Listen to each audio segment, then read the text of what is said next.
We did everything right. Everything that was asked of us. And still,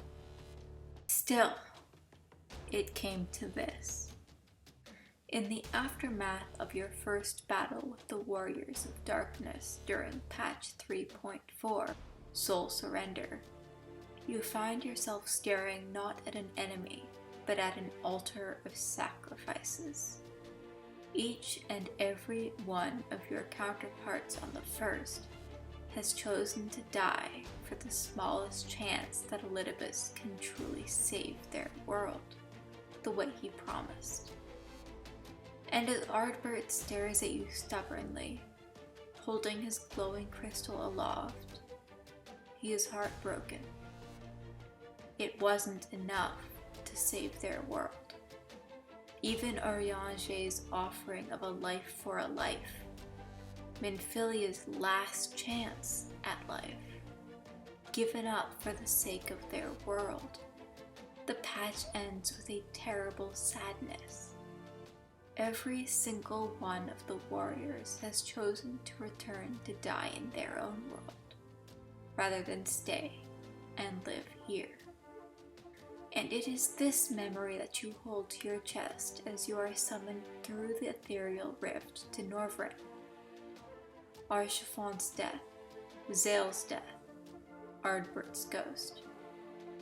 Before stepping onto that light-stained soil, you are already stepping over the mountain of sacrifices made just to get you this far. Welcome to Shadowbringers. Norvrent is a land that has been dying for 100 years, its citizens obstinately living in a decaying world that crumbles around them as they struggle for the barest necessities. As you journey through each small settlement that has survived the flood, you meet an endless cavalcade of different choices people have made about what they want to do when the world has ended, is ending, is already past its end. But that's not the first thing you see. No. The first thing you see is a sight of unimaginable beauty.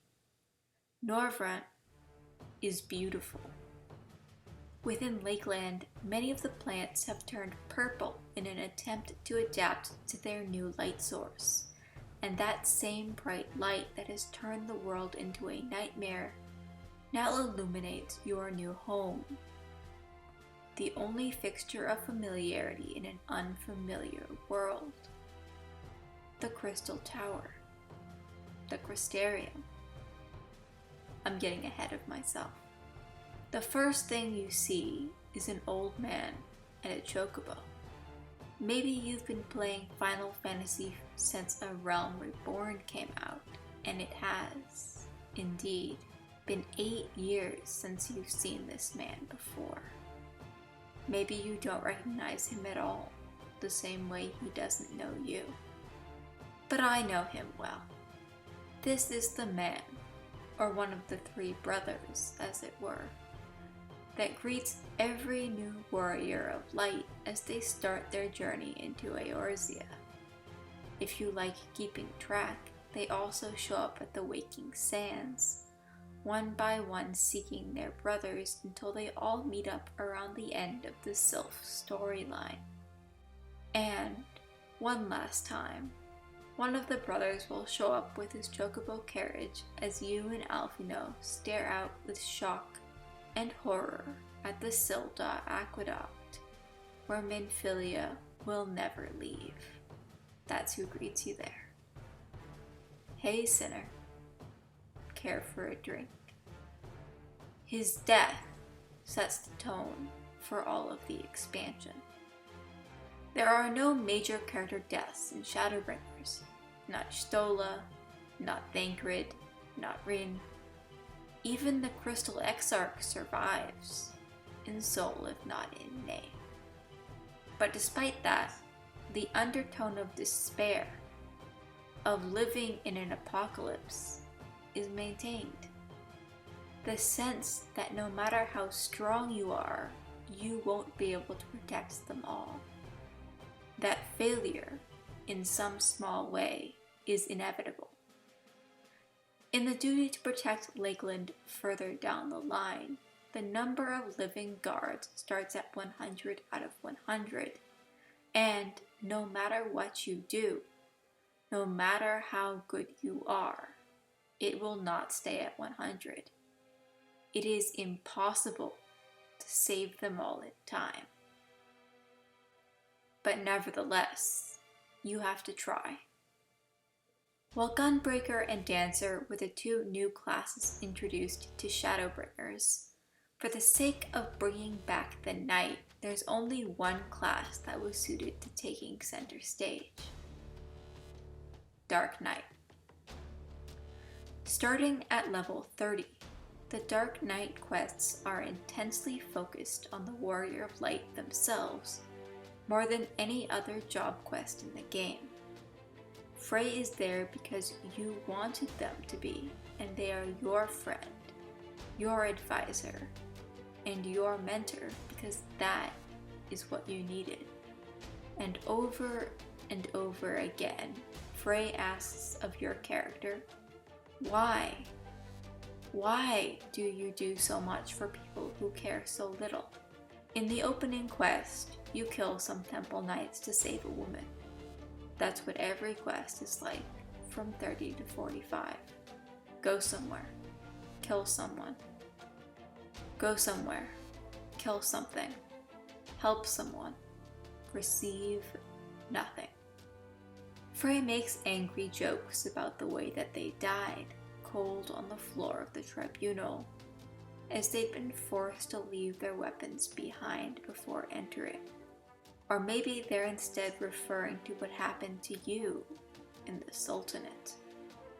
Forced to leave your weapons behind so that you could be betrayed and slandered with impunity. Then, during the level 45 quest, Frey asks you to run away with them. Leave this place behind. Abandon everything you know. Let others take up your burdens. You can't, of course. Even if you, the player, wants to, your character can't. The Warrior of Light is bound by duty. Did you know that if you leave your aggro button on during the level 50 quest, the Steam will yell at you? Still trying to save them? Still playing the hero, even now? I did try to save the knights. I make a habit of doing every side quest in this game, and at this point I have done the majority of side quests on not one, but two separate characters. Most people who give side quests are asking for mundane things anyone could do. It very much does not need to be the Warrior of Light who does them. Even in Kurthus, where all the NPCs are notoriously rude as hell about it, they usually aren't being rude to the Warrior of Light as a person. They're just being rude to a helpful stranger. But the Dark Knight quests aren't written to appeal to me, the person who does every side quest in this game. The Dark Knight quests are written to appeal to a vast swath of the player base, including those who have never touched a side quest in their life, and have no plans to do so in the future.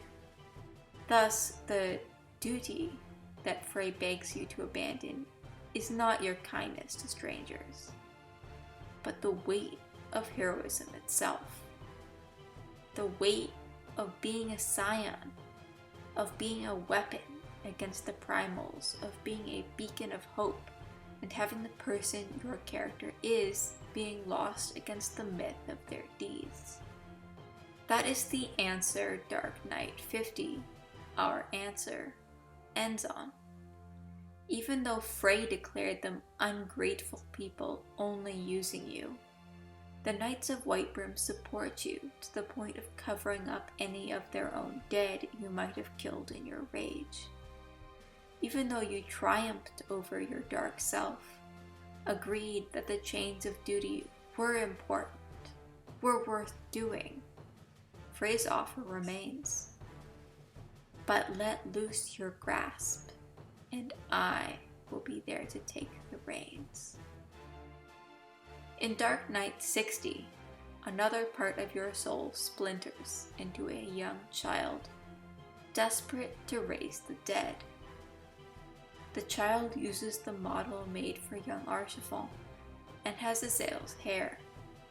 If Frey was anger given form, then Mist acts as crystallized guilt, a parade of people, some of whom you killed, some of whom you failed to save. A knight of the round killed alongside King Thordan. A just act, though now his cousin suffers for it. The husband of the woman who poisoned you during Falcon's Nest's first summit. Sidguru's own teacher, who saw him and Frey as his last chance to redeem himself from his own days as a temple knight. He wanted his boys to outlive him, even if now only Sidguru is left as his legacy. Dalian. In my Stormblood video, I talk of all the Alamegans we meet during A Realm Reborn. But I didn't talk about Dalian. He's barely a shadow of a presence there at all.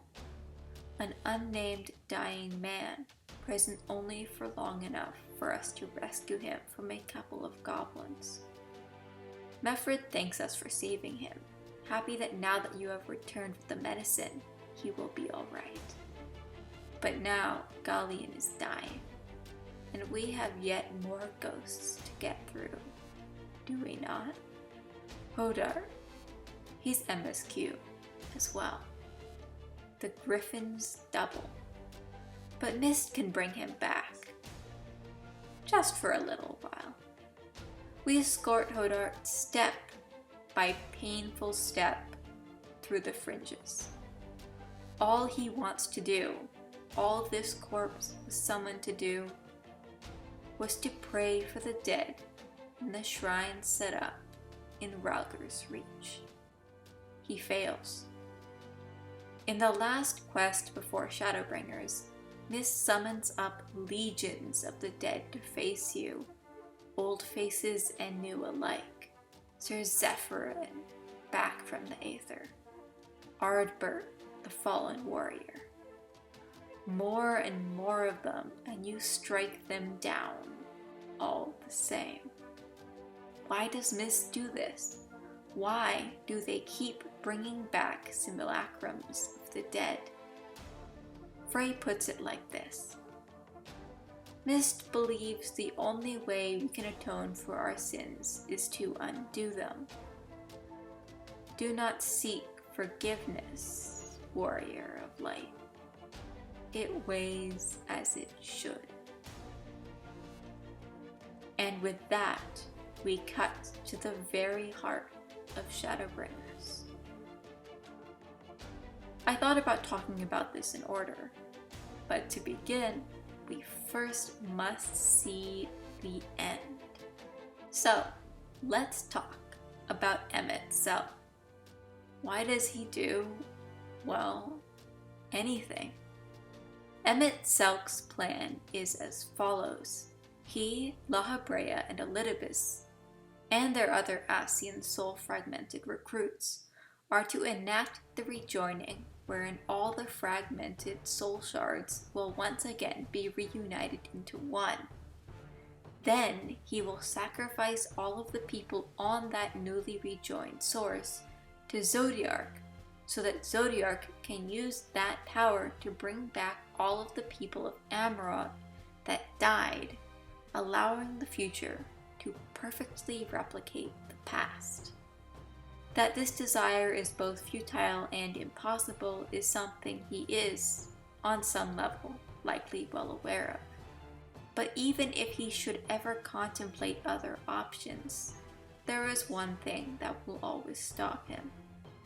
That is the fact that he's tempered by Zodiark.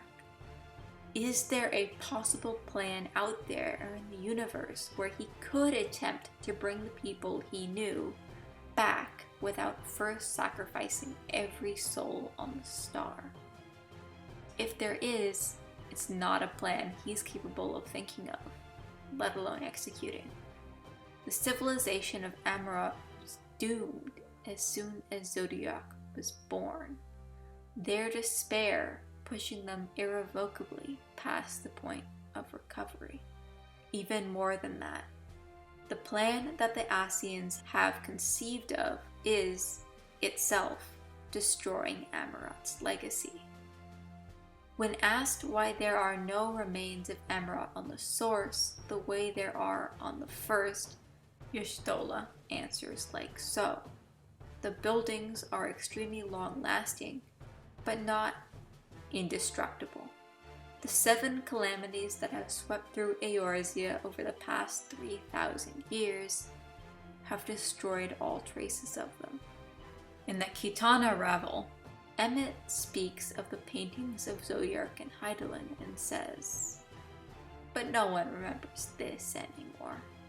They don't remember it because the Asians themselves organized the downfall of civilizations, so that record keeping becomes incredibly difficult.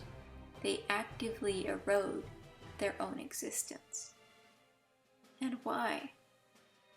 Because the shards are not people to them, not human, not deserving of Amarot's memory, barely worthy of being used as fuel for Zodiac's summoning. They cannot accept that these fractured worlds, these fractured peoples, are, in fact, Amarot's only legacy. The Exarch meets you at the entrance to the Crystarium. He has been waiting for you for 5 years, or 100 years, or 300 years, depending on how you look at it. Maybe you recognized him instantly. Maybe you recognized him only at the last possible moment when his hood fell back. Maybe, even then, you didn't recognize him. The Crystal Tower raids a long, distant memory gathering dust in the back of your mind. He has summoned you here to save the world. 2 worlds, in fact. This world and your own. But first, a tour. The Crystarium was built by refugees, and it was built to last. Down in its research levels, its scientists and thaumaturges toil over different ideas on how to grow crops under these terrible lighting conditions, how to have sources of fresh water when, past a certain point, the oceans have ceased to exist, where they are going to find building supplies to build more space for more people, as it becomes harder and harder to live out in the open, as the Sin Eaters grow stronger and stronger. There is no sense of defeat within this city. There is grief, of course. No matter how many willing volunteers they have to join the guard, the casualties taken are an extreme and constant drain, both physically and in terms of morale. Everyone knows people who have died. Orphans are plentiful, as they will be plentiful in all corners of Norvrent. Even the ones most aware of how bad a position the Crystarium is in. Lena, head of the guard, for example, who is well aware that their casualties are unsustainably bad, and their food situation only maintained by the fact that their casualties are so terrible. And even Lena has nothing but faith in the Crystarium, and faith in the Crystal Exarch to find some way to get them all through this. That's you, by the way. Though they don't know it yet, you are their only chance. I went to find Alizé first. We made a promise, after all. I felt bad about having allowed her to leave. even if there is nothing I could do about it. There are 2 settlements in this half of Norvrent, Nordsuk and the inn at Journey's End. Nordsuk is a bustling oasis in the desert run by the first equivalent of kobolds. No such thing as a thing that no one needs, one of them chirps. And that is the motto they live their lives by. Many of them make a living scavenging through the desert for relics from when Amarang was a bustling city-state, happily selling them to other collectors or keeping them to trade between themselves. Why do you stay here, so close to the wall? You can ask them. Why not leave for somewhere else where it's safer? The Crystarium's doors are always open, but they don't wish to leave their home to go somewhere safer. The Mord are proud of their heritage, proud of the relics that speak of their history, proud that they are managing to live so well in such an inhospitable environment. So, we go on to the inn. What do we do when the world ends, when people are sick and dying and need help that no one is equipped to give them? Tesleen runs the inn because someone has to. It is her earnest belief that no one should die in pain, that everyone deserves to experience peace and comfort and to be cared for. Compared to Nordsuk, the inn is new indeed, founded within the last 10 years. This is not a place that existed before the flood, and it is not filled with people who can trace their lineage back to that time. Many of its residents are not from Amarang at all, in fact. They have come from all the corners of Norvrent, maybe traveling by themselves, maybe escorted by an already grieving loved one. They have come here to die in peace. The inn at Journey's End represents a different sort of defiance, the one no less stubborn and stalwart than that shown by those at the Crystarium or Nordsuk. Tesleen isn't doing this because she thinks there will be a cure within her lifetime. She's doing it because it's the right thing to do. She's doing it because before her, no one was willing to step up to do such a grim task. And she's doing it for one more reason, on top of all of that. She sings a short melody for you. Warrior of darkness, servant of death, take care of our souls at our dying breath. Let sinners and eaters of sin go with thee, so that all may return to the sunless sea. The religion of Norvrent is not at all like that of Eorzea. They have no pantheon of 12, and by all appearances, they've never had one. Instead, before the flood, the dominant religion was that of the Church of the First Light, with ruins of such churches still findable in Lakeland, Ilmeg, and even Amarang itself.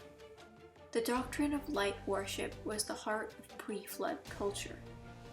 Thus were the sin-eaters thought to be agents of divine punishment, sent to devour sin and sinner both.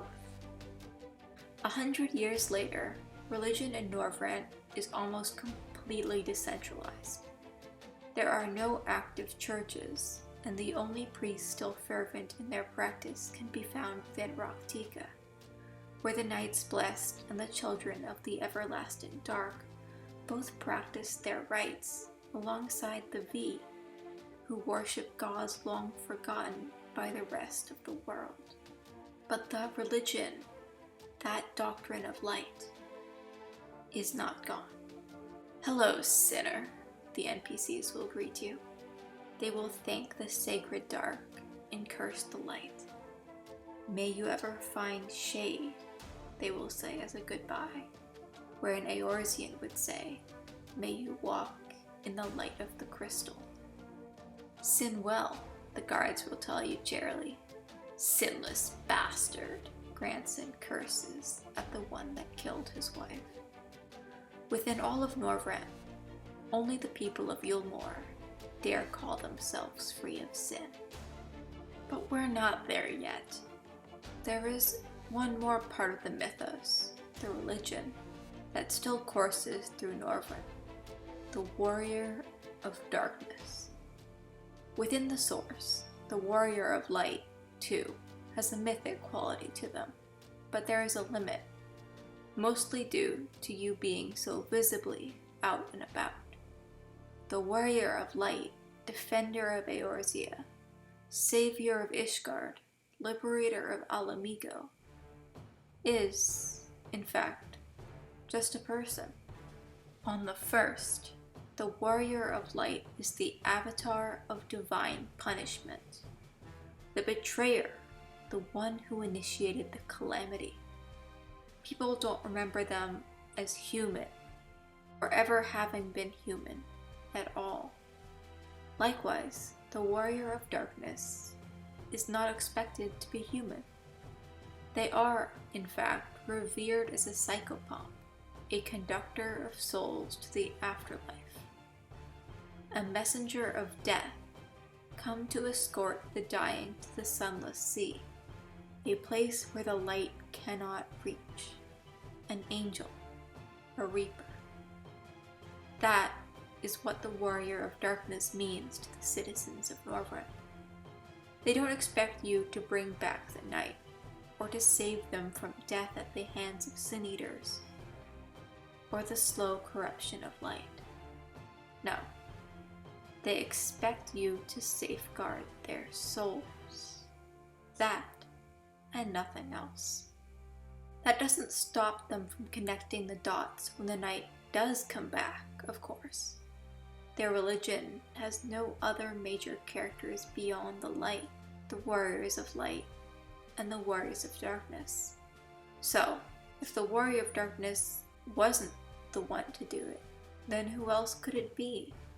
Tesleen dies screaming, hours after singing to you. And here's the thing, you're not actually an angel. You don't have any control over where her soul goes after she dies. All you can do is hope, just like every other soul on Norvrent, that she has managed to find some peace. Alphino is waiting for you in Colossia, in the town of Stillwater. Stillwater has seen far better days than the one in which you found it. Ask around, and you'll find that a vast majority of the populace have actually already left. Not for the Crystarium, but for Yulmore. Specifically, they have left for Gate Town. Gate Town is... well, Gate Town is a shanty town.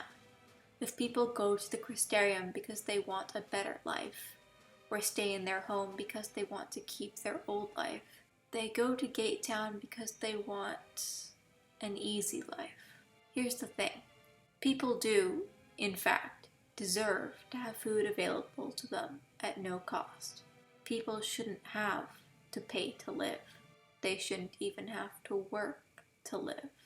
But the food distributed in Gate Town, as we all know, isn't free at all.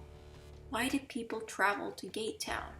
Because they've gotten sick of sin-eater attacks on their home. Because they've already lost everything. Because they are old. Because they are weak. Because living under the light has worn them down, made them tired. And because every day they look up at Yulmore and think, I want to live up there. I've heard it's a paradise up there. All the food and drink you could ever have, ever want. An endless party, beauty, wealth, excess, beyond compare. Don't you want to experience that before the world ends? The Yulmorans represent everything Alphino despises in himself, just as the patients did for Alize. Someone who resents being forced to stay still, whose greatest character trait is her incredible empathy, unable to do anything for people who cannot recognize her care. And now, someone who comes from great privilege and wealth, and thinks of himself as the only savior of a people, blinded to the fact that he acts as an avatar of forces beyond his control. It's not a perfect matchup, of course. Vothri, to the very end, never turns away from his belief in his own godhood. His Sin Eater form is named for that purity of belief, for his naive innocence. It also demonstrates the first of Shadowbringers' flaws. It's an excellent story, but not a perfect one. Vothri, as we first meet him, is a fat-phobic caricature of wealth and opulence. He, and all of Yulmore, is meant to represent a very specific reaction to the end of the world. The fact that with enough money, you can pay to just ignore it, instead of making it better. That is a very strong statement, and it works incredibly effectively as a contrast to the ethic of the Crystarium, which is very much about devoting your life to building a better tomorrow. Light and dark, stasis and movement, everything into contrast, just like that. However, this statement becomes diluted with the introduction of another one of Shadowbringers' really great twists, the mule. I actually like the mule twist quite a lot, because it fuels the idea of cyclical horror. The mule is from Sin Eaters, the mule turns you into Sin Eaters, and then those Sin Eaters will then, themselves, be turned into mule for everyone to consume. Yulmore self-sustains its food through cannibalizing the poor. It's the kind of literal metaphor that I think fits perfectly into its theming. However, there is one issue: the mind control. The idea that the days of self-indulgence, the habit of looking the other way as Vothri hurt or killed people in front of them, that wasn't itself a part of human nature. No, that was the mind control. I don't like that idea. I think it cheapens the eventual turnaround of the Yulmorans into helping the rest of Norvrent later on. This is actually a reoccurring issue with Final Fantasy XIV's writing. People don't need to have been innocent of their horrible actions to be able to change their mind. You can do horrible things, terrible things, and then go on to do good things. Dulia Chai and Chainos didn't have to be innocent bumblers, unaware of how awful it was outside of their bubble. To me, it's always more meaningful when people make informed choices. Maybe their dialogue just contains a simple statement like, "Oh, it was so bothersome to keep caring about everything out there. It just made me so sad. So I decided to go somewhere where no one was sad." Or, "We're willing to put up with a little bit of bloodshed, if it's what keeps Yulmore functioning." I'm sure Lord Vothri would never go too far out of line. It's fine for Vothri himself to have that innocent sense, because his whole thing is that he's never really even left Yulmore. He's got no concept of anything except his own righteousness, never left his own tiny slice of Eden. Even the Yulmoran culture of Sin Eater worship and desiring to ascend, as in become a Sin Eater, as a form of immortality and eternal life, is itself a good thematic element, an immortality that erases everything of who you were in life. Is not so dissimilar to the Alcians themselves. I just wish we had gone without the suggestion of mind control. It was an unnecessary element to a good story. People make selfish decisions without mind control involved, all the time. You arrive back at the Crystarium, just in time for news to break about Holminster's switch. Everything has to wait until you take care of this. Now, let's talk about game design. Within both Heavensward and Stormblood, one of the dungeons available in the base expansion will be optional content. In Heavensward, this was the first dungeon, the Dusk Vigil. In Stormblood, it was the second dungeon, Shisui of the Violet Tides. Shadowbringers' base game has no optional duties. That's not the only change to the structure in Shadowbringers. While normally the second trial of every expansion happens at level 77, here that trial's been pushed to level 79. What this means is, on a basic level, that Shadowbringers' story was prioritized to the point where alterations were made in its incredibly successful expansion creation formula. in order to better fit its specific highs and lows. Why isn't Dawn Meg a skippable dungeon? Because it's an important transition point within Ilmeg's own storyline. The end of dungeon cutscene is where you get a private moment with Ardbert, and he tells you with soft nostalgia of what Ilmeg once was, and you, then, can envision Ishgard with the fondness of your own nostalgia, and with the fear of it being destroyed, as the kingdom now known as Ilmeg was completely lost. It is, in fact, the first foreshadowing of the 8th Umbral Calamity. It is not something that can be relegated to a non-MSQ dungeon unlock. Shadowbringers has a lot of really great dungeons. The Kitana Revel combines having great glamour drops with truly gorgeous visuals and lore. Dawn Meg is bright and colorful. Malika's Well is, well, compared to its source counterpart of the Copperbell Mines, it's truly a marvel. And Mount Gulg and Amarat are both fully fledged experiences to themselves. But Holminster's Switch has something above them all, and it's not just that I like its purple lighting. You've just come back from the reaches of Norvrent, seen shantytowns and palaces and merchants and nurses.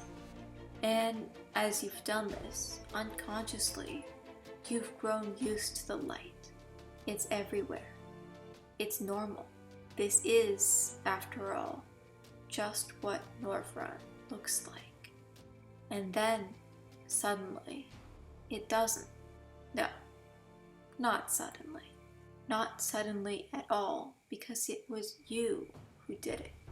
You killed the Light Warden, you absorbed its light.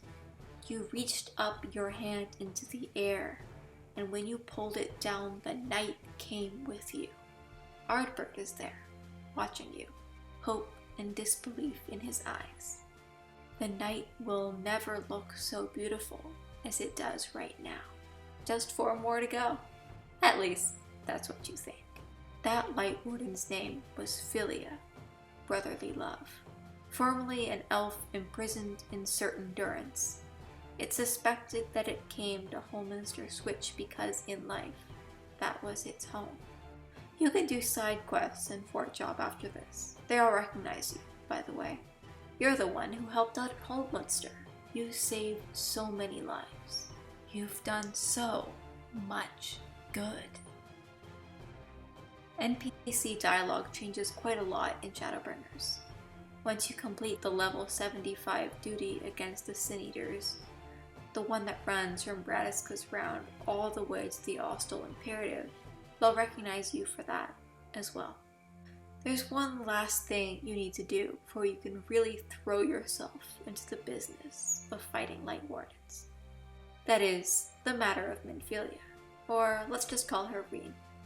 This essay isn't truly chronological, after all. There's no need to confuse people more than necessary. Reen has gotten herself captured by Yulmoran's soldiers due to running away from Thancred in order to meet up with you faster. When asked about it later, she's remorseful that she ended up causing so much trouble for everyone, but not exactly regretful of her actions. This is extremely common whenever she's doing something she thinks Minfilia would have wanted her to do. It is also, to put it bluntly, Thancred's fault. In general, Thancred's constant emotional constipation has been a great source of amusement for me all the way since A Realm Reborn. He's angsty and guilty about failing to realize that the Warrior of Light would get captured by Ifrit's Tempered, holds himself responsible for not being able to come up with a better solution to fix tempering than just killing them, the way he's sure that Louis Swat would have somehow found. And you can take all of that with a grain of salt, because all of the science, including Minfilia, are simply very used to him being like that. They know not to take any of it personally, or like he's implying they could have done better, that they're not trying their best. But Reen doesn't know that. Reen's never even met ARR Thancred, let alone post-ARR Thancred, the flirt who is always hanging out in the stones, talking with Higiri or Philomene. or Moonbrita, or anyone else who dares wander through those doors. All she knows is that Minfilia was family to him, and it's her fault that Thancred can't have her back. 100 years ago, or barely a year ago, or 5 years ago, Minfilia died. Urianger holds himself responsible for this, for being the one who set up the arrangement named in the quest as one life for one world. Perhaps he regrets it more now that he knows just how many lives that one life became, or perhaps he can only go forward with that knowledge. But in the end, the choice wasn't Urianger's, it was Minfilia's. All her life she had been an observer, a leader who sent others out into the field. Then she had been the word of the mother, a messenger of Hydaelyn who could no longer even interact with the mortal world. Then she was given this opportunity, the chance to put her everything into the task of saving a dying world. She embraced the chance wholeheartedly, leaving behind in the source neither body nor soul, only mourned through memory alone. And she did save the world. She did halt the flood. And then she pushed further, fearing that even that amount of effort would not be enough to keep the first alive. She became equivalent to the Ascians in truth, possessing those she was compatible with in order to grant them the powers of the Oracle, to provide the world with a false warrior of light in the absence of a real one. This is where Ranjit comes in. The general of the Yulmoran army, it became his duty to train each young Minfilia to fight against the Sin Eaters, and when she inevitably died, to train the next one in her place. These deaths, and the general hopelessness of the fight against the Sin Eaters, weighed on him more and more until Lord Fothry came to power. Now, there was no need to fight, no need to die. Everything was futile anyway, and he was so tired of burying the girls. But there was no version of Minfilia that could agree to such a thought process, so he locked them up. No fight left to fight, no life left to live, you could say. Overall, while Ranjit was a fine addition to Reen's story, he wasn't a very fully fleshed out character and left little impression on the player beyond, oh, that guy you have to fight 3 whole times. He managed to be present in both too much of the story, Raktika didn't need him at all, and the continuously chasing villain was not a needed addition to the urgency of Shadowbringers' main plotline, and not enough of Reen's own story, as his habit of attacking on sight, and him never appearing in the elsewhere cutscenes meant to flesh out characters away from the current action, meant that his contributions to the overall narrative were not well delivered, and in some cases required you to be paying close attention to unvoiced dialogues while in the middle of the Thancred-Ranjit fight, itself notoriously long, tiring, and punishing of inexperienced first-time players. But despite all that, his contribution to Reen's life is an important one, because Reen is at the heart of this expansion. Legacy is a reoccurring motif within Final Fantasy XIV, reaching all the way back to the way that the Warrior of Light is themselves, picking up the mantle laid down by the Warriors of Light of 1.0 and Louisoix himself, who gave up his life that Eorzea might survive.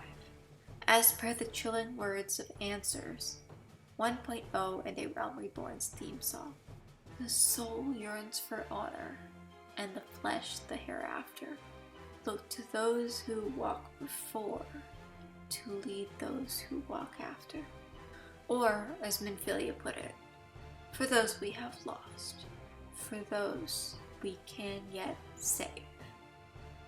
Fleeing from Lakeland, the party ends up within Ilveg, the Kingdom of Rainbows. Unlike Lakeland, whose ruins are all proud, still in use remnants of the fallen kingdom that existed before the flood, Ilmeg has almost completely buried its past under heaps and tons of flowers and enchantments. The pixies think nothing of any past at all, flitting from mischief to mischief as they keep their world forever young. No one remembers this place, Arbert says, as you swim through the sunken ruins of the old city. Well, no one except for me. But he is proven wrong almost immediately by the Numo, those squat denizens of Pla Ini. A long-lived race more similar to the Viera than to humans. Many of them recall the old kingdom of Vobert with great fondness and quiet sadness. They had friends there. One Numo gifts you with a carefully tended sword and bids you place it at the feet of one the Leafman. That was a friend of theirs over a century ago. The pixies turned him to prevent him from becoming a sin-eater, and one day, hopefully, that Nomo will be able to turn him back, save him.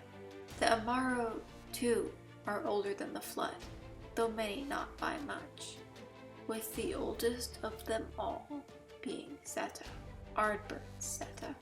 As Reen acts as Minfilia's legacy, you, too, are a successor of Will. His will. His world.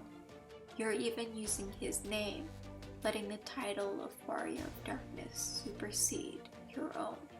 To every corner of the realm that he once adventured through, you travel to. And even though from the very first he had told you, had believed wholeheartedly, that everything good he had ever done had been wiped away by the Flood, you discover that this could not be farther from the truth. Seto remembers him still. He was a good man, Seto tells you. He was the best of friends, my friend. He meant the world to me. In Woven Oath, the paintings show him. In Fano, an older Viera remembers him. Lurik's nanny and Yilmor told tales of him. The hatred of the world could not erase the truth of Ardbert's legacy, could not truly stamp out all the good he had done. And there's you, of course. You remember him. More than that, you are here to help him. You are here on this world to do exactly what he came to your world to do. Save it. Fix the mistake he could never have seen coming. Where he slew the Shadowkeeper, you are here to slay the Light Wardens. It's only at the very end where you find yourself exactly where he was. Betrayed by a friend, forced to stand and watch, helpless, as you yourself release the calamity back on the world you tried so hard to save. You only have one thing that he did not. We'll get back to this. After Seto gives his permission, the Warrior of Darkness challenges Titania himself, King of the Pixies. And after winning, Fael reveals the final twist. Defeating the king should have conveyed all the duties and immortality of that position onto you. But they'll be taking it in your stead. After all, mortals like you are concerned with generations to come, with creating gardens that you will never see bloom. It's not in your nature to be as carefree as a pixie. They underline the benefit of mortality, that it is important that you, personally, are mortal, that you will one day die, and need to pass the torch onwards. But there's no need to worry. The people of Ilmeg are not ones to right the wrongs of the world, but neither are they ones to leave a debt unfulfilled. Give as much as you take. That is their creed. Emmet Selk is waiting back at the Crystarium. He has an offer, a greeting, a hand of friendship extended. He is going to help us save the world, just like Elidibus offered to us. all those years ago, just like the hand of friendship he extended to Ardbert. Though it's been so long since Emmett Selk last played the part of a hero that he's having trouble remembering all of his lines. No matter, it will come back with time. Under the shaded boughs of Raktika Greatwood, we venture on. If you watch Shadowbringers' promotional trailer, the ruins of Fort Gone will be a familiar sight. We stand in the aftermath of that dramatic moment when it was burned to the ground. Nothing remains except the ruins. They have not rebuilt here. Not yet. Maybe not ever. But they are not unwilling to use the site as an ambush point for wandering sin-eaters. Wandering sin-eaters like you.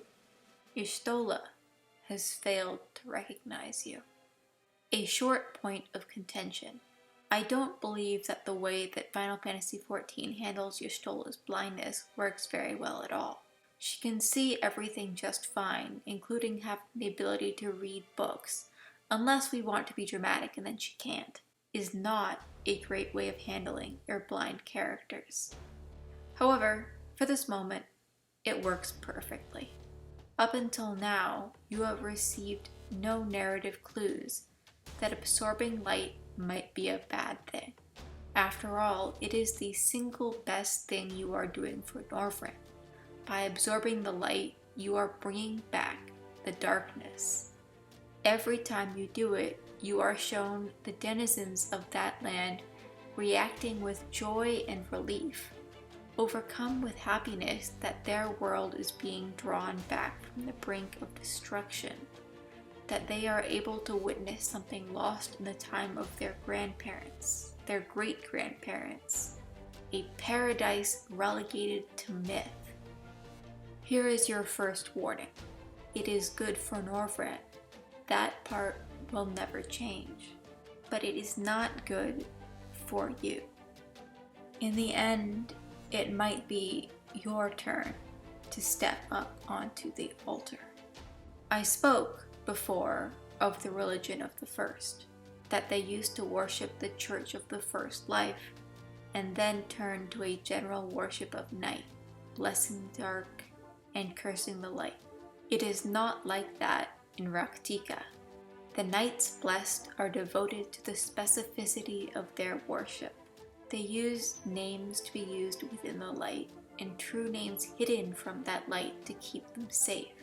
They each carry a hearthstone on their person, a gem meant to represent their soul. The fear the Knights Blessed have is that the endless light that engulfs their world might halt them from entering into heaven, that peaceful paradise, the sunless sea. So, their priest does cast each hearthstone into a basin of cold, dark water to represent a peaceful passage into such a dark and quiet realm. But there is also the prayer. More than any other part of Norvrent, the Knights Blessed consider the Warrior of Darkness to be not a fairy tale, but a core tenet of their beliefs. The Warrior of Darkness will one day come and bear their souls into that afterlife. And you did come, did you not? There's an odd pressure there, heaped on by Rin herself as she seeks to desperately find some way, any way, to be of use. Unlike you, who is grown, who has friends and a life and a purpose, Rin thinks her only purpose is as a sacrifice, to be a temporary, lesser version of someone who still deserves to live. You overhear Y'shtola and Urianger talking. It will kill them, Urianger, Y'shtola says. Tell me you know that they will survive. He has no answer. The V of Fano do not worship you. Not only that, they do not worship the dark nor the light at all.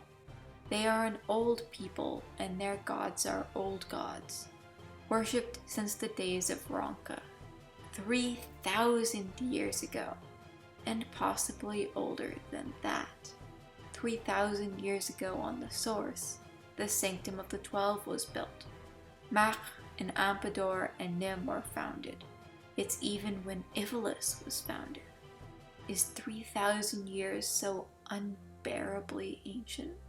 On the first, it is as far back as history goes. It is all they have left. The V do not worship you, but they have been waiting nonetheless. Not for a destined savior. Indeed, the fact that what you have come to do will help them is a welcome surprise. Nothing was expected of the ally of Ranka, except that they would one day arrive, and should then receive the knowledge of ancient Ranka. The V are overjoyed because the knowledge that they guard will not die unheard. They have lost countless of their members to the flood, endless townships slowly dwindling until only one remains. But now that you are here, their duty has, in some ways, been fulfilled. Ranka will not die because now you will learn of it and pass on that knowledge. The legacy lives on. You can ask the people of Slitherbough why they don't leave, and the answer will be the same as it is everywhere else. It's not that they can't, that they are incapable of leaving.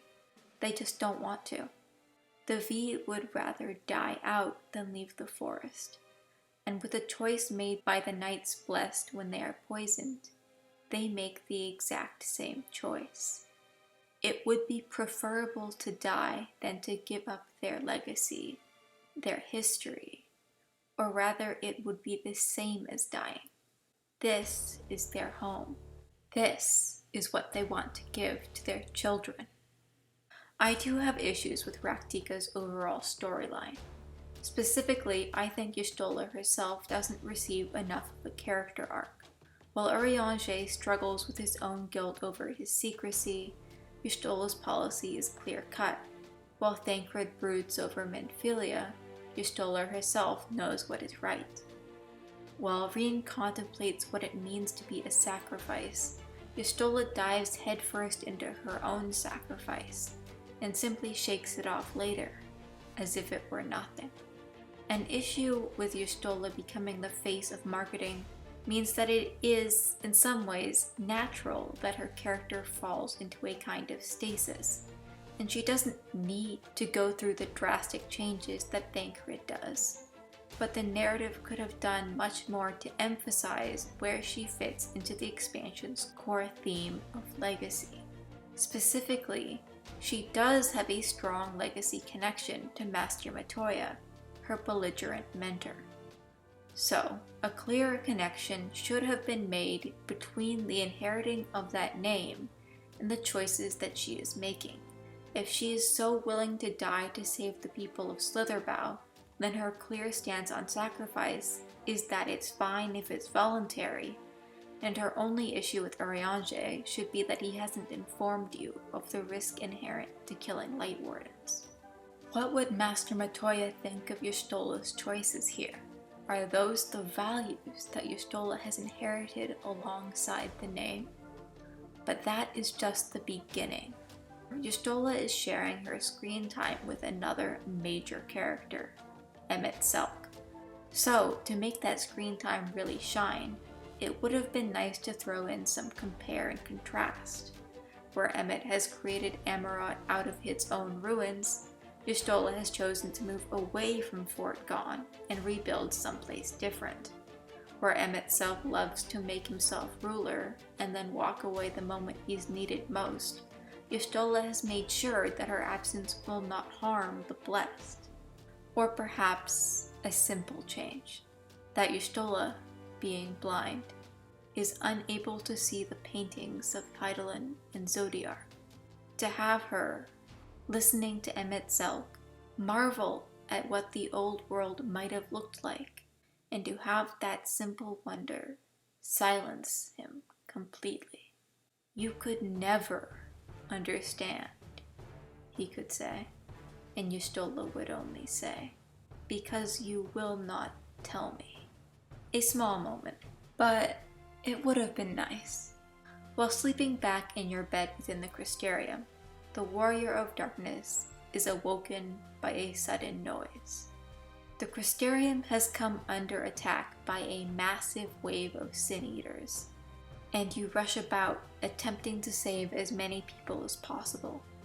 It's impossible to save everyone, but you try. That doesn't tend to be the part of this duty that etches itself into the player's memory, though. There's one scene.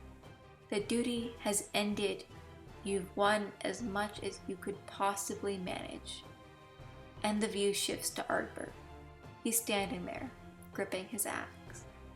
In front of him, a Crystarium soldier comforts his injured friend. "We've won," he says. "Just hold on, and we'll get you some help. We're going to make it." And then a Sin Eater approaches from just behind him. And Ardbert, who has been watching you all this time, feels a tiny bit of hope in his chest. Maybe, just maybe, he'll be able to do something. Stop the Sin Eater.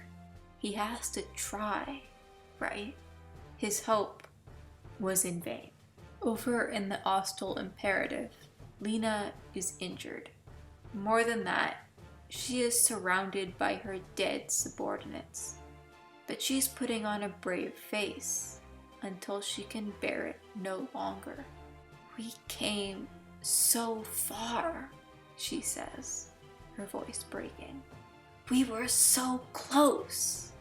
Her life's work is being destroyed in front of her eyes. And what can she do about it? Nothing. Absolutely nothing. She just needs to get back up, get back to work, and keep going. In Areng, a Talos sits in a crumbling town. Years before, an engineer and his prospector wife had come to this small mining settlement, set on finding a new purpose in life after their son had been killed by Sin Eaters. However, tragedy was not done with this small family. While searching for a specific ore necessary for the Talos' heart, the wife dies, the tunnel collapsing around her. It takes the town 2 months to find her body. 2 months that she does not have. The engineer gives up on her dream, gives up on the town, and gives up on everything but drink. That is, until you come in. You find his heart, there, still within that mine that killed his wife. In her last moments, she must have etched these words: "To my husband, to my son." You place that heart within the Talos, and it stirs to life the hope of both your own journey and the entire town's survival, igniting with its resurgence. But Magnus isn't happy at all. He bangs on the Talos' chest, tears in his eyes. "This is what you left me for?" he demands of his dead wife. "This hunk of stone? This is what you left me alone for? This is what you died for? This is nothing. This is no one." All of this is, of course, a parallel to Thancred, Minfilia, and Reen. Magnus's wife died for a reason he understands, yet cannot bring himself to acknowledge. She knew that the Talos was needed for the town to be able to keep going, and decided that it was worth risking her death in order to find that ore. Her sacrifice was meant to keep the town alive through the Talos. In his rejection of the Talos, Reen sees Thancred's hatred of her, a poor, not even human substitute for someone long departed. But, see, Thancred could have Minfilia back. She can do that for him, the way that the Talos could never do for Magnus. She can make him happy. Would that make him happy? Of course not. He loves her. But she doesn't know that, even as she makes her final decision. Even though he should have told her, In the end, he makes his confession to the empty desert sky. But she tells Minfilia she wants to live, not because she knows it will be a welcomed choice, but for the most important reason of all, because she wants it. She wants to live. She believes that she deserves to have a life, to be able to live out the rest of her days. So what if she's imperfect, if she'll never be able to be everything that Thancred wants? She can only be herself. I was glad to be able to say goodbye to Minfilia in a better place than the cold blue of the Heavensward patches. It's nice to be able to remember her happy and relieved and satisfied with her life. The heart has been inherited, and she can rest at last. You can't rest, though. Malika's Well is extremely uneventful for a level 77 dungeon. It's not a story climax the way the Vault or even Doma Castle was. Instead, only one truly important thing happens right there at the end. Your soul cracks. It's a painful, terrifying sound. You will not be able to withstand much more. You are, even now, actually failing to withstand the light within you. Your Stola can see it. Rain can sense it. You falter again back in your room, with only Ardbrit there to watch as you struggle in vain to hold it in. It won't be enough. You go to Yulmore. You see the mule. You see the Sin Eaters. You fight Ranjit. You finally kill him. And yet, Lord Vothri escapes your grasp. He flies off to Mount Gulg, another false paradise even more angelic than Yulmore, and you chase him there. It is a monumental effort to reach the sky. It, in fact, requires the unity of all of Norvrent, the knowledge and resources of Yulmore once more open to the public, the miners of Twine and the mages of the Knights Blessed, the vanguard of the Fae here to save you. Everything you have done for the people of the First is returned to you in full as they find hope. They devote everything to helping Calusia join the rest of the world in returning to night. And they succeed. A massive golem, made purely from mortal ingenuity, is created with the sole purpose of connecting you to the heavens. It's the level 79 dungeon, the victory lap, almost. You are so close. That's why it hurts so much. Let's stop for a moment and speak of golems. They are a creature of Jewish folktales first and foremost. The way I learned of them is thus. They are created from mud, and on their forehead is placed the word emet, truth. The golem could then only be deactivated by erasing the aleph in emet, changing the word from truth to death. But the most important part of the golem's story is always the reasoning behind its existence. Created to be perfectly obedient, or at least to serve as a defense against outside forces, golems are indeed deeply imperfect. For the sake of this story, I will talk about their most consistent flaw, humanity. A being of strength and power that finds in itself the ability to question its own creation. All the hubris of creating something is laid at the feet of the rabbi, but there is no Victor Frankenstein to abandon his work and run all the way to the Arctic. Instead, the rabbis are left to wrestle with their own ethics. Is it right to create such imperfect life? And is it right to then kill it? Daedalus Stoneworks has made your road to the sun, and you are Icarus, flying on melting wings. Is it hubris to think you can survive one more Light Warden? Or is it simply defiance that drives you? Hope. Vothri mocks you as you fight through Mount Gulg. The entire expansion, he has called you nothing but a villain, a sinner, a transgressor against God and divinity. Let he who is without sin cast the first stone, and Vothri has cast that stone right at you. So, let's talk about innocence. You have, throughout your time in Norvrent, taken on the aesthetic of an anti-hero. You are not known until you are already gone. You wear dark clothes, a dark name, and accept the title of a villain. For if Vothri dares call himself a hero, then what else could you be? One brings shadow, one brings light. That's been you, the Shadowbringer. He thinks he will win because justice will prevail, but that's what you think as well. And in the end, you're right. You were more righteous than he was, or at least stronger. And for one beautiful moment, you bring back the night sky. You've done it. You've saved the world. For the last hour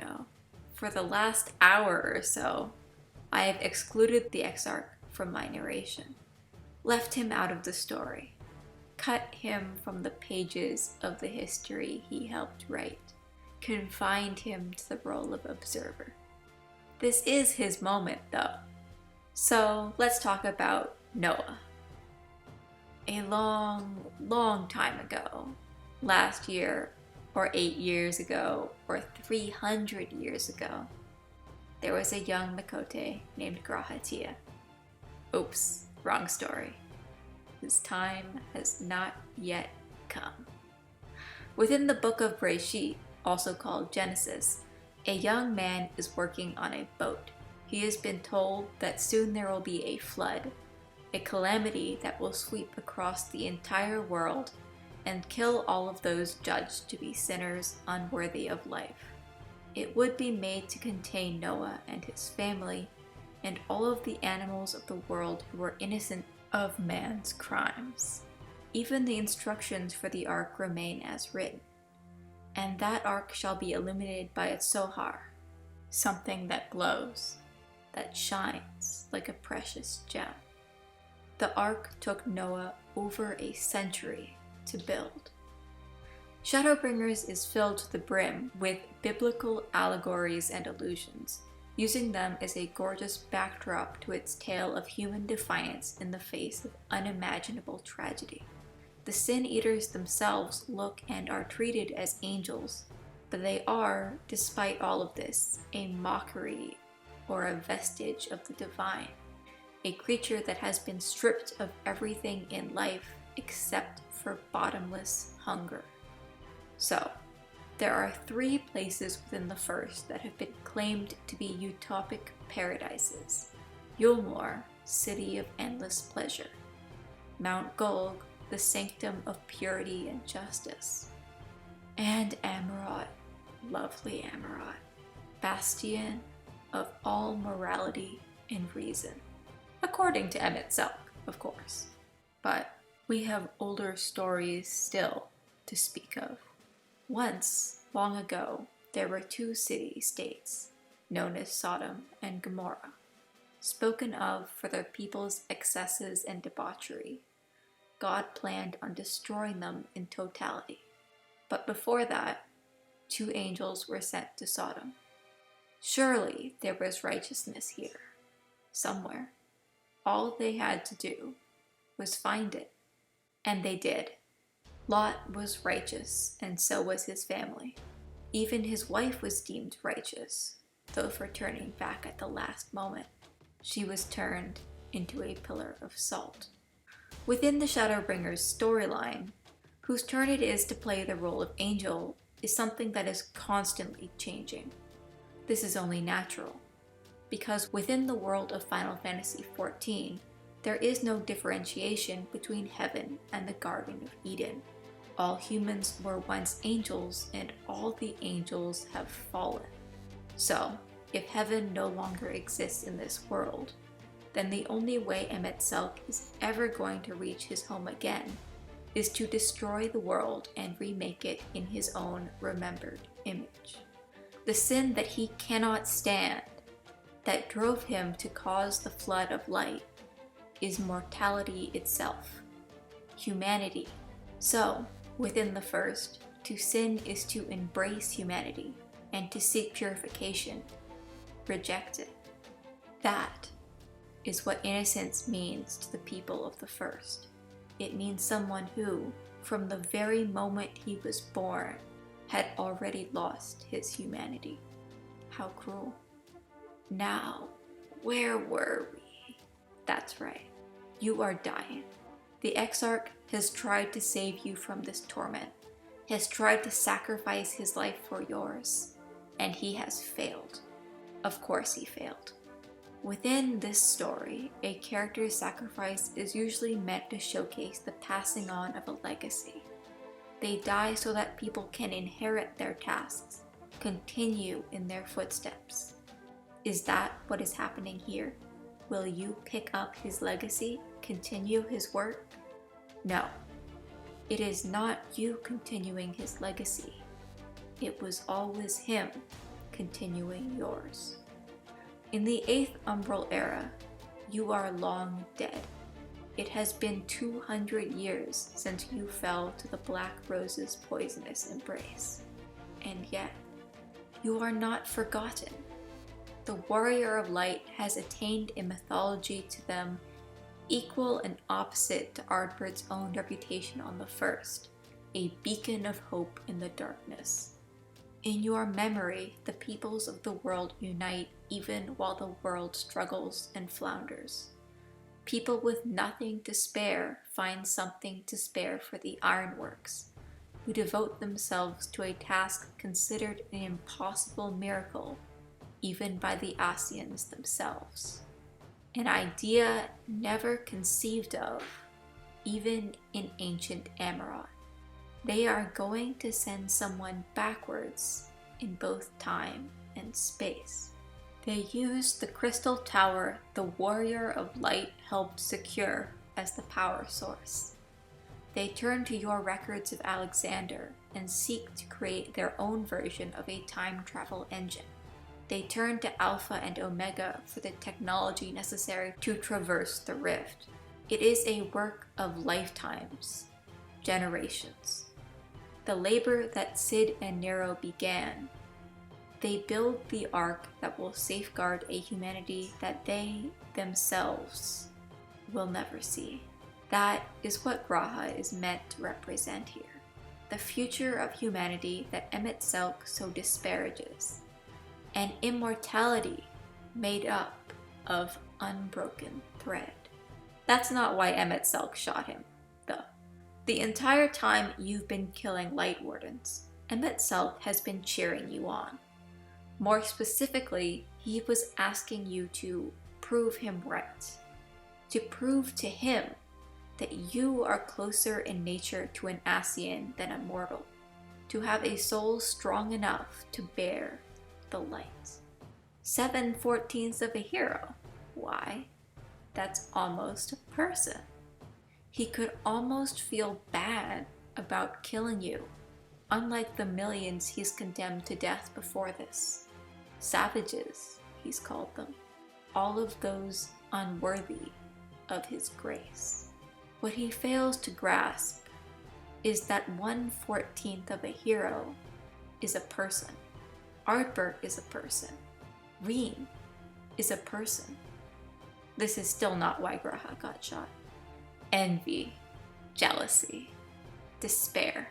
Why do you get to have someone remember your true name when everyone I knew is dead?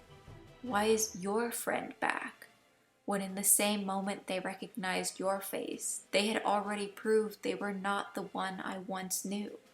How come you got to travel back in time, undo the past, when I cannot? How petty, how irrational, how human. I've often spoken of how, in video games, I like when I am given inevitable choices. Choices where there's only one right answer. You can say no, and get one disappointed line of dialogue, and then the choice pops right back up on your screen. I think it would have been fun if they had done this for light absorption. Right as you click to leave the trial or dungeon, you would get a simple pop-up. Are you willing to absorb the light? And you would have to click yes, or be unable to leave the dungeon. A completely useless choice.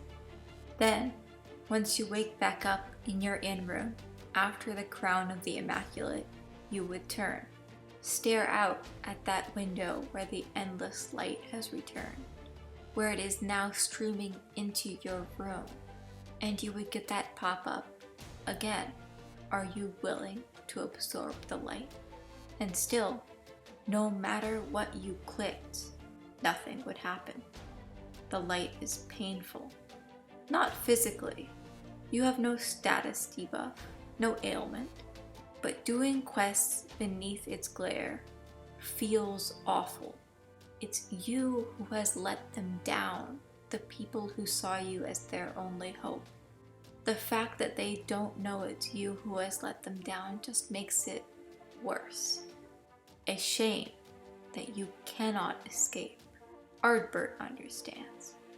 And where you are stumbling, alone and afraid and bereft of hope, he is there for you. His faith in you is unflinching. He's not the only one, either. You seek the tempest alone, and are thwarted before you can begin. Ryanje begs your forgiveness. Y'shtola, who can barely stand to look at you, nevertheless refuses the very idea that she might leave your side. The Scions will not abandon you, and neither will the people of the Crystarium. Even now, with you no longer bringing any sort of darkness, they still believe in you as that warrior of darkness. Their hope is not so easily extinguished. Once again, you have become a beacon of light. Utopia was a book published in the year 1516 by author and satirist Thomas More, depicting the travels of one Raphael Hythlode as he explores the capital city of Utopia, Amarot, which sits on the river Anidrus. Utopia, the word itself, was invented by More. In Greek, it means no place, just as Amarot means a shadowy or unknown place, and Andryhus, no water. It is still argued to this day whether More intended the world within his book to be a true imagining of an utopia, or a subtle mockery of his era's current European ideals, with the fiction actually acting as the world's first dystopia. There is no private property within Amarot, but there is slavery. There is no unemployment, and food is provided to all. But they deal with overpopulation through colonialism, exporting their people outside the city to reside on foreign shores. Further debated is the role of Raphael Hythlode himself, a man named after the Archangel of Healing. Surely his words are meant to be taken with all seriousness, his philosophy thought of as the wisdom More is seeking to impart to the reader. On the other hand, Hythlode means professor of nonsense. So are Hythlode's words nothing? Meaningless drivel used to justify a society that can only sustain itself on the backs of those not deserving of its special citizenship status? Emet-Selch has made for himself a simulacrum, a puppet show, a dollhouse, and it is beautiful. The first sight of Amarot is awe-inspiring.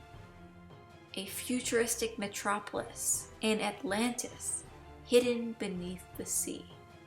And then you hear the ticking of the clock. Preserved here is a memory of the final days, when the warnings were few and far between, the disaster far away and ignorable. It couldn't happen here, not in Amarot. Here, each and every citizen you meet is a memory clothed in illusory flesh, their only substance, what M itself remembers of them. Except one.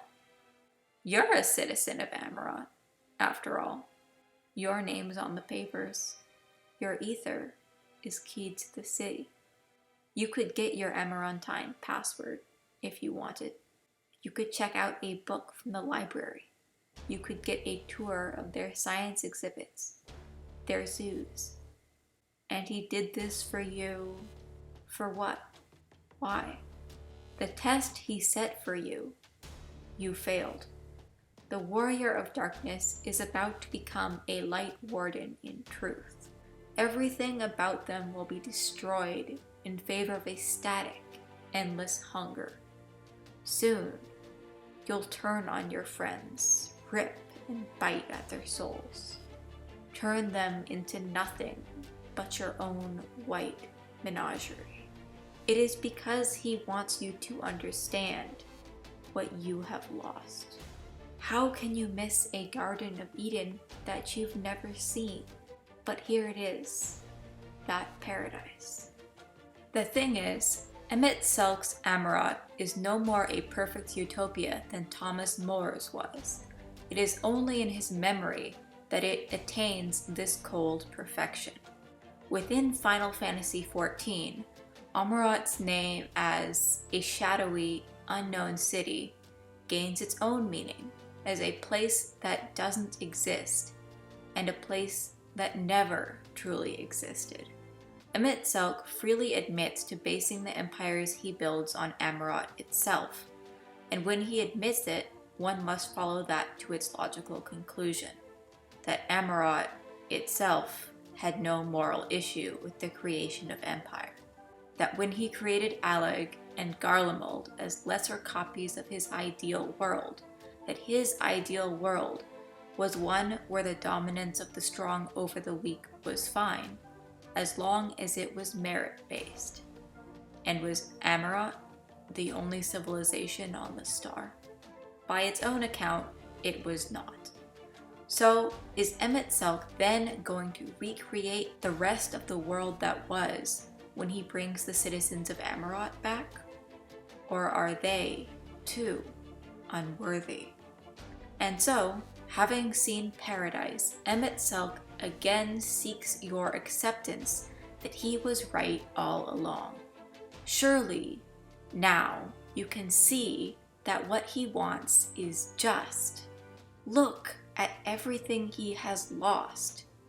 He plunges you into the final days, the fire and the brimstone, and still he says, "See, look, vindicate me, accept my sorrow. This is the whole of me. This is the tragedy greater than all other tragedies." But it isn't. That's why the Scions, standing over the edge of a dying world, still choose to fight him. The loss of the people of the first would in no way be less tragic than this. The people of the first deserve to be able to live their lives, regardless of this tragedy. They are not fuel, not fodder, and even if they were a willing sacrifice, just as the people of Amarot were, then it would still not be worth it. The entire point of Shadowbringers is the embrace of the fall. Even as Hades screams out for his lost heaven, the chorus cheers for it. We fall unto the end.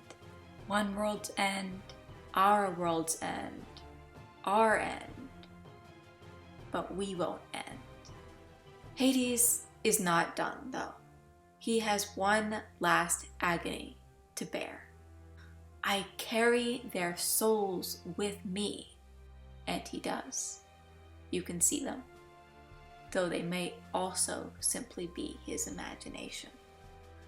But you are the warrior of darkness whose duty it is to safeguard the souls of the first and carry them into the sunless sea. Upon your back, you carry their hopes for a peaceful future. Hades carries the weight of his memories. You are carrying the future of this world and of your own, and of his. Within you is the unbroken thread. Congratulations, you've finished Shadowbringers. The final parts of Shadowbringers' storyline are wrapped up in patches 5.1 to 5.3, which are coincidentally the first patches that I did as current content when they came out. They are Vows of Virtue, Deeds of Cruelty, Echoes of a Fallen Star, and Reflections in Crystal. La Habrea is dead. Emet-Selch is dead. Of the Unsundered, only one remains, Elidibus, the emissary, and he has come to you in quite a familiar form indeed, speaking to you in Ardbert's own voice. A mockery of his death? Well, Elidibus doesn't see it like that. Unlike Emet-Selch, who obsessed over the people of the past, Elidibus has his own reasons for why he does what he does. For him, this is a matter of duty. As the emissary, it is his job to mediate disputes, but there's no one left to mediate. It's his job to raise up heroes so that balance is maintained, but he's failed in that too. You've risen up too far, to the point where no Ascian has ever managed to kill you. Seeking to find common ground with him, you ask him about his own memories of Amarot, and he falters. He can't remember. Why is he doing this if he can't even remember the people he's trying to save? What's driving him? Well, Zodiark. The Ascians are, at their very core, tempered. They can't stop, give in, give up. They passed the curse of summoning techniques down into the people of the shards, knowing that it destroyed all whom it touched. It's destroyed them, after all, perverted their knowledge, twisted their beliefs. Within him, more clearly than any other enemy, I saw the warrior of light. The duty that drives us is the duty that drives him, and the fear that one day you won't know why you're doing anything, that sense that all of your power is doing nothing more than spinning a hamster wheel against an ocean tide. That's what the Dark Knight story quest is all about. The endless abyss of duty without support, without friendship, without help. I see you now, he says to you. You are death. Is that all you are? Down in Amarot, Hythlodaeus is still waiting for you. Emet-Selch's old friend, the one person who knows he's a ghost. The one crack in the illusion where Emet-Selch's heart resides. In his hand is an orange crystal. You are no more Azem than Vreen is Minfilia, and you are no empty Talos. But you take the crystal anyway. The rest of the crystals of the Convocation, they were made after the calamity, after the sundering. They were made after Azem had already left. This is Emet-Selch's heart, crystallized and given to you, his legacy. Within it is the spell that Azem treasured above all, the ability to summon their friends to their side. That is what will be remembered of Amarot. That once within its solemn, hollowed halls, there was friendship. There was laughter. Yes, within heaven, there was humanity, just as it is now. Even then, there was defiance. The legacy that we bring forward into the next generation carries with it the ancient echo of our ancestors. It is all right to let go. It is the task of humans to make it, so that the world of the future shall be better than that of the past. You know, all things change, withdrawn from the flame, to rise from the ashes. To begin, we first must see the end. Hi there! I'm Czar, and this is my channel for talking about anime, animation, and storytelling devices. And, I guess, video games. This is the third video in a series on Final Fantasy's various expansions. Since Endwalker has yet to be released, I will be changing to analyzing Final Fantasy XIV's various raid storylines until I've played through all of that. If you like this and want to see more, don't forget to like, comment,